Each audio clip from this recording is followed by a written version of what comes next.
These are my notes for the Federalist Papers, and there you go. This is my second time reading it. I also read it for Tory Academy, and I feel like I understood it less this time, which is in one sense disconcerting, but maybe it makes me becoming a better reader. At least just more aware that I'm a bad reader. I don't know. So here we go. First idea is that men only approach the natural law. They only approach it. They don't actually ever get there.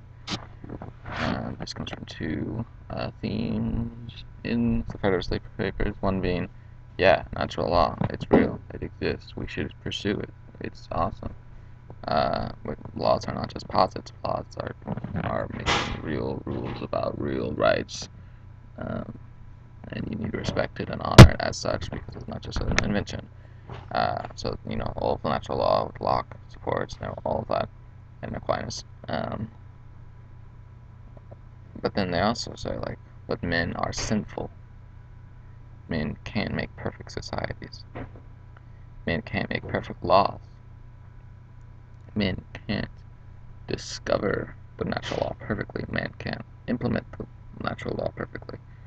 Man can't do anything perfectly.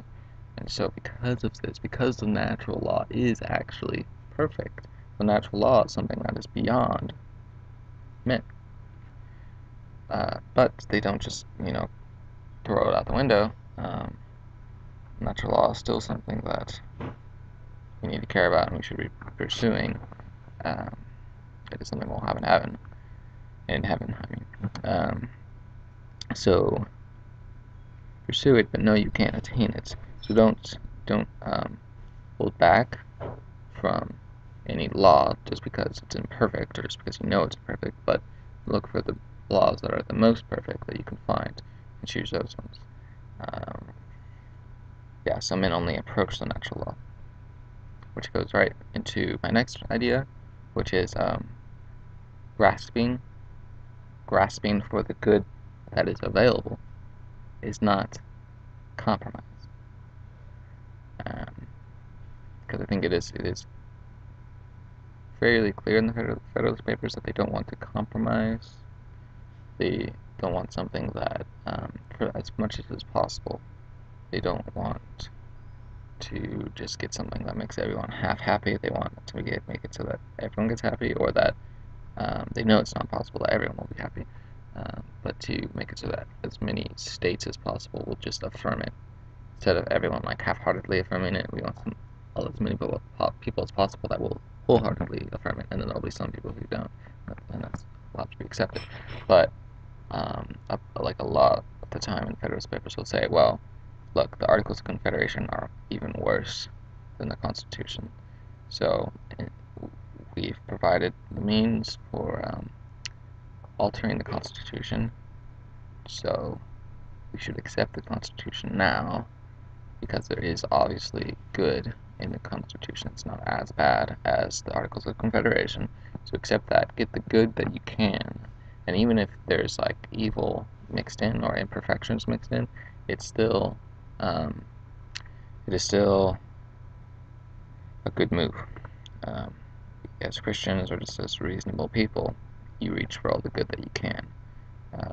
Not knowingly probably choosing evil at any point, I would argue, because there's no necessary evils, I would say. But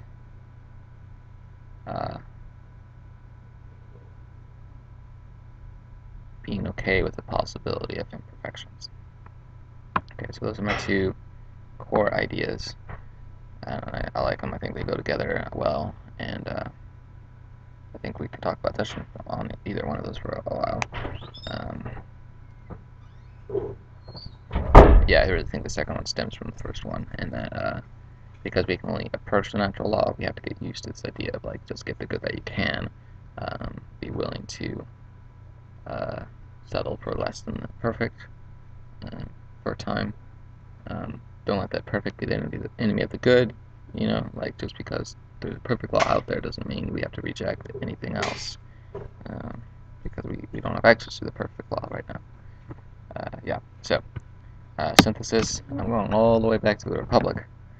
And of course, the Republic isn't a book of politics, it's a book about the soul, but still thinking about the city, or the Republic and the Republic, and what it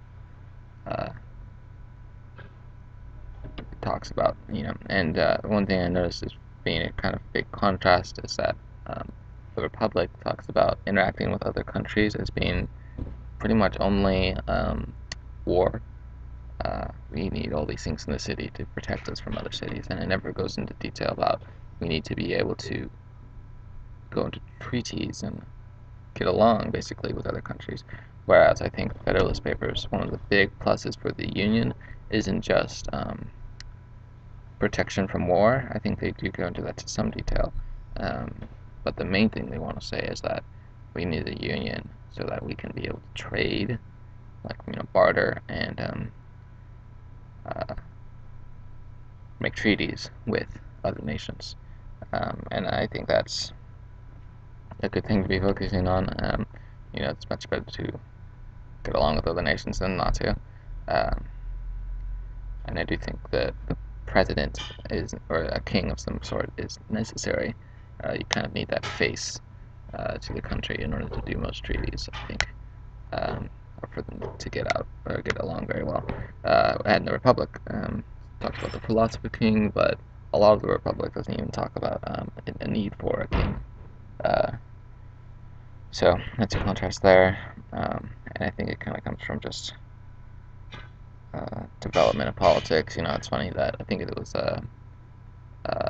it's one of the guys says we've gotten better at the science of politics. I think that's kind of an interesting and weird idea, but nevertheless, the idea of getting along with your neighbors is more modern, I guess, than Plato.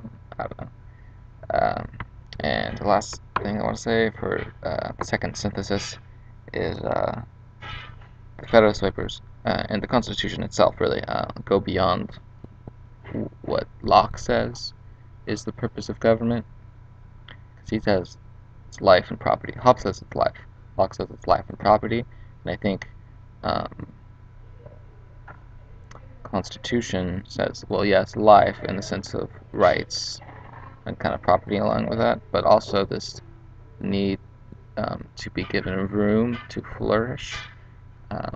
And so they say, like, if the Constitution will actually give people more space to develop economically and get more luxuries, even not even other necessities, then the present government body has a duty to accept the new Constitution, because we're not just going for protection, we're not just going minimalist, we're going go as much as possible, do the hard thing, do the thing that will really push people forward and challenge people, because we want a high quality of life, not just life. And I think that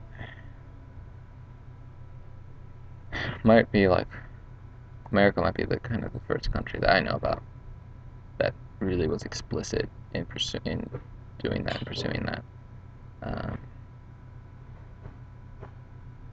Yeah, the government has done something wrong if it compromises the pursuit of happiness, and that it could even be rebelled against.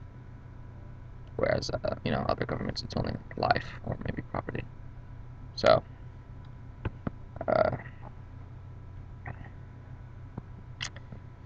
you go.